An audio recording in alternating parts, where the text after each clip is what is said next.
નમસ્કાર વિદ્યાર્થી મિત્રો, અમારી આ ચેનલમાં ફરીથી તમારું સ્વાગત છે। આજે આપણે આ વિડીયોની અંદર ઘાત અને ઘાતાંક વિશે માહિતી મેળવવાની છે, જે તમારા અભ્યાસની અંદર ખૂબ જ મહત્ત્વનું પ્રકરણ છે। ઘાત અને ઘાતાંક ધોરણ 6 થી ઘાત અને ઘાતાંક શબ્દનો અને એના સ્વરૂપનો તમે અભ્યાસ કરતા આવો છો।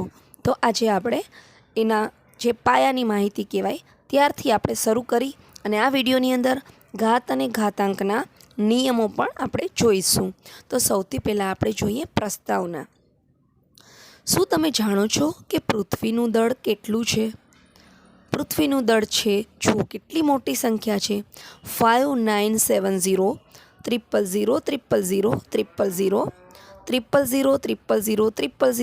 000 કિલોગ્રામ છે। જો આ મોટી સંખ્યા છે, તમે આ સંખ્યાને વાંચી શકશો? ના, આપણે આ સંખ્યાને સરળતાથી વાંચી શકતા નથી। ત્યાર પછી યુરેનસનું દળ 86 800 000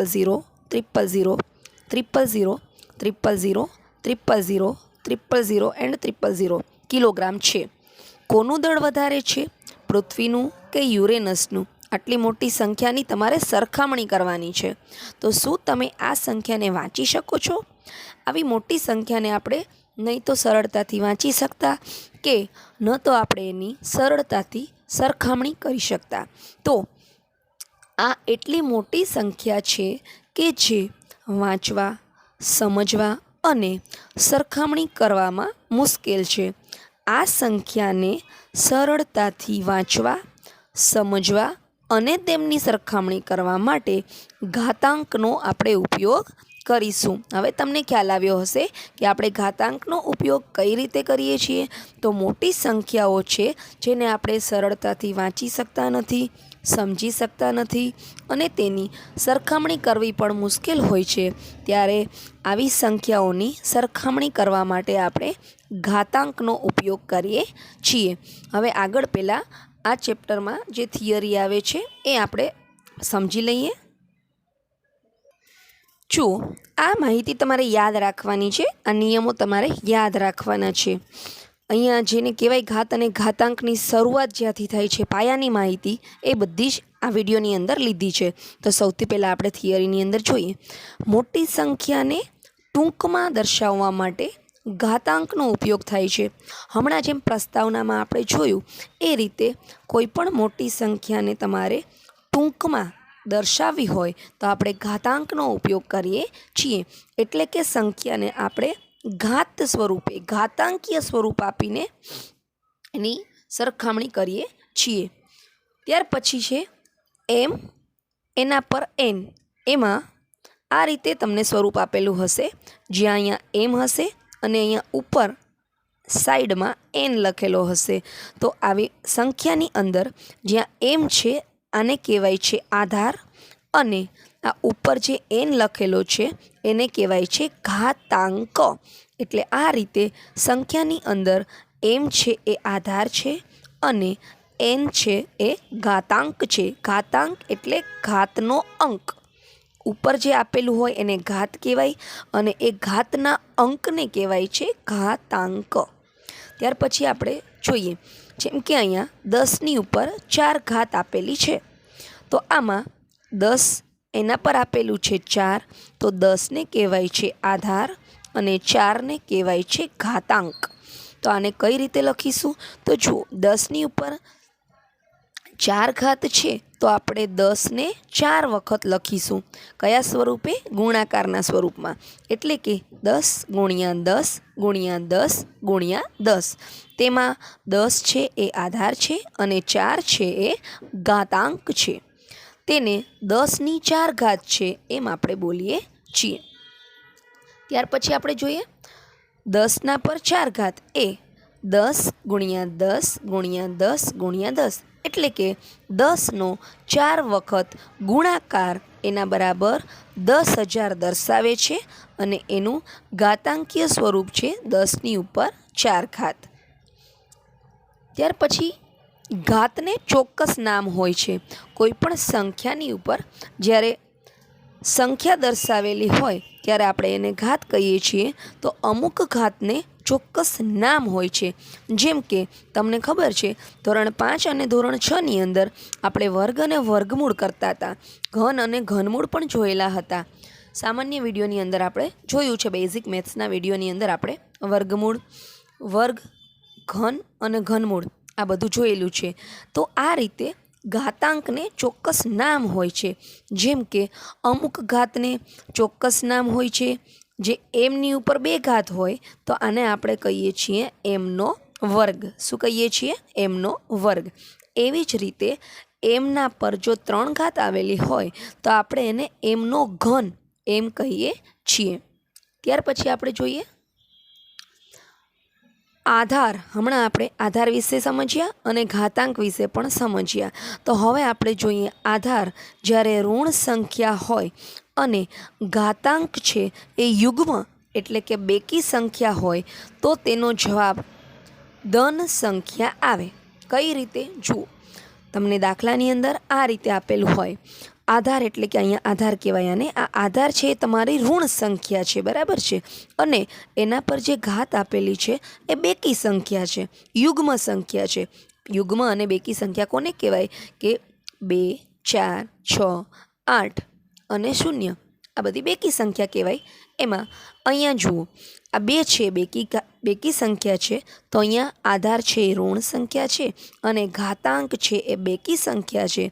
આ રીતે જ્યારે આધાર છે એ ઋણ હોય અને ઘાતાંક છે એ બેકી સંખ્યા હોય ત્યારે આપણે શું કરીશું?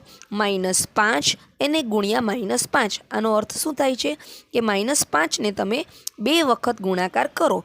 તો જ્યારે -5નો 2 વખત ગુણાકાર કરશો એટલે કે 5 એને ગુણ્યા 5.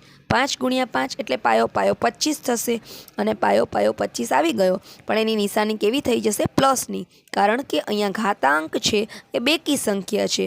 જ્યારે આધારના ઉપર જે ઘાતાંક હોય એ બેકી સંખ્યા હોય ત્યારે તમારો જે જવાબ છે એ હંમેશા ધન સંખ્યા જ આવશે.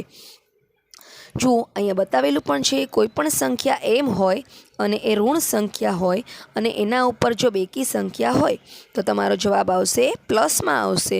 અહીંયા એન છે એ યુગ્મ સંખ્યા હોય, બેકી સંખ્યા હશે.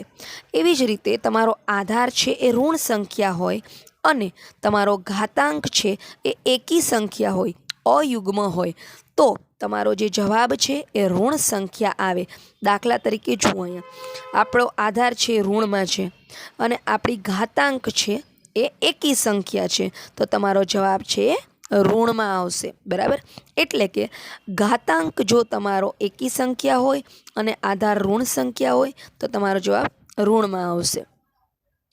ત્યાર પછી આપણે જોઈએ આગળ કે કોઈ પણ સંખ્યાની શૂન્ય ઘાતનું મૂલ્ય કેટલું હોય છે? 1. જેમ કે અહીંયા એમ છે એ કોઈ સંખ્યા હોય અને એના ઉપર ઘાત છે એ 0 હોય તો એનો જવાબ હંમેશા 1 આવે. કોઈ પણ સંખ્યાની શૂન્ય ઘાત હોય તો એનો જવાબ હંમેશા 1 આવશે. સાથે સાથે થિયરીના હજી એક આપણે નિયમો લઈએ, ઘાતાંકના નિયમો, એ પણ આપણે આ થિયરીના વિડીયોની અંદર જ સમાવિષ્ટ કરી દઈએ છીએ. તો હવે ઘાતાંકના નિયમો તમે જુઓ, મોસ્ટ ટાઈમ છે તમારા માટે. તમે જેને કહીએ આપણે પાયો, એ જ છે આ તમારા ઘાતાંકના નિયમો. તમે અભ્યાસ જ્યાં સુધી કરશો ત્યાં સુધી તમને આ ઘાતાંકના નિયમો દાખલાની અંદર કામ આવે છે. તો ચલો આપણે જોઈએ ઘાતાંકના નિયમો. સૌથી પહેલાં તો સમાન આધારની ઘાતનો ગુણાકાર. સમાન એટલે સરખું. જ્યારે તમારો આધાર સમાન હોય, સરખો હોય, ત્યારે તમારે ઘાતનો સરવાળો કરવાનો હોય છે. જુઓ અહીંયા આપણે સમજીએ કે આધાર સમાન હોય અને ગુણાકારનો સંબંધ હોય તો ઘાતનો સરવાળો કરવામાં આવે છે. જેમ કે અહીંયા એ આધાર છે અને ઘાત છે એમ. એવી જ રીતે એ આધાર છે અને ઘાતાંક છે એન. તો અહીંયા આધાર કેવો છે? સરખો છે, સમાન છે. જ્યારે આધાર સમાન હોય અને ગુણાકારનો સંબંધ હોય, ગુણાકારનું સ્વરૂપ હોય, ત્યારે આ ઘાતનો સરવાળો થાય છે. એટલે કે આધાર લખવાનો એ, એના પર આ બંને જે ઘાતાંક છે એનો સરવાળો કરવાનો. એટલે કે એના ઉપર એમ વત્તા એન. અહીંયા એ છે એ શૂન્ય સિવાયનો કોઈ પણ પૂર્ણાંક હોઈ શકે છે અને એમ અને એન આ બંને ઘાતાંક છે એ કોઈ પણ પૂર્ણ સંખ્યા હોઈ શકે છે.